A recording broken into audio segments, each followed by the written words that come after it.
how to take care of those who follow and look up to you. Jesus called them together and said, "You know that those who are regarded as rulers of the Gentiles lord it over them, and their high officials exercise authority over them. Not so with you. Instead, whoever wants to become great among you must be your servant, and whoever wants to be first must be slave of all. For even the Son of Man did not come to be served, but to serve and to give his life as a ransom for many." Mark 10, verse 42 to 45. Jesus called them together and said, "In the Gentile world, there is a king, and they lord over them. They have lordship, and the high officials exercise authority over them.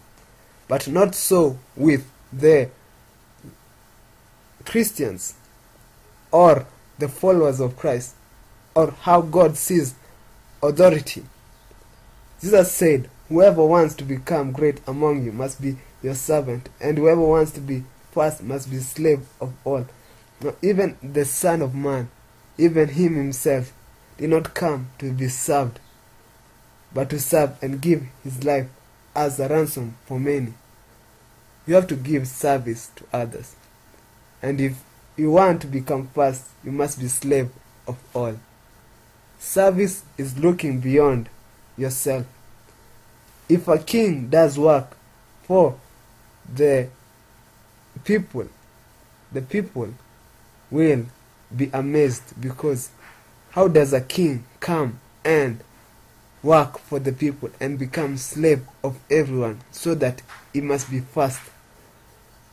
The thinking of this is spiritual, and God came with wisdom. Jesus came with wisdom beyond comparison, and he said, "Whoever wants to become great among you must be a servant."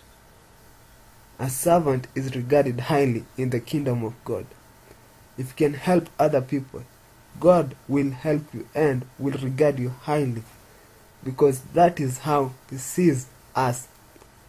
As ants, they build up each other, like they go to the summer and the winter and gather food together, and the queen gives birth to everyone.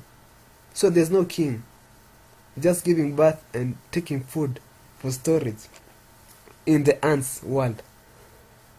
So if you want to be great, you have to serve, and if you want to be first, you must be a slave of everyone.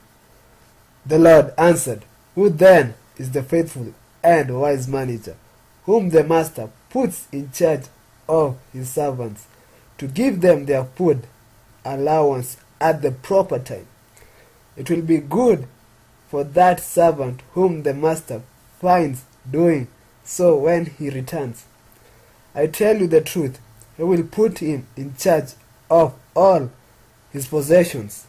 But suppose the servant says to himself, 'My master is taking a long time in coming,' and he then begins to beat the men servants and the maid servants, and to eat and drink and get drunk, the master of that servant will come on a day when he does not expect him, and at an hour he is not aware of. He will cut him to pieces and assign him a place with the unbelievers." What will Jesus find you doing when he comes back? Will he find faith in the earth? As he is the master of all and you are the manager, will you manage his servants and maid servants well? What is the purpose of your doing? I'm telling you, never give up on God. Continue your work. Be committed unto the Lord, and the Lord will establish your thoughts. Focus on God. The battle is God's. God will fight for you. Don't mind what's going on in your life. Don't get distracted with the issues of life. Focus on Jesus. Focus on Jesus.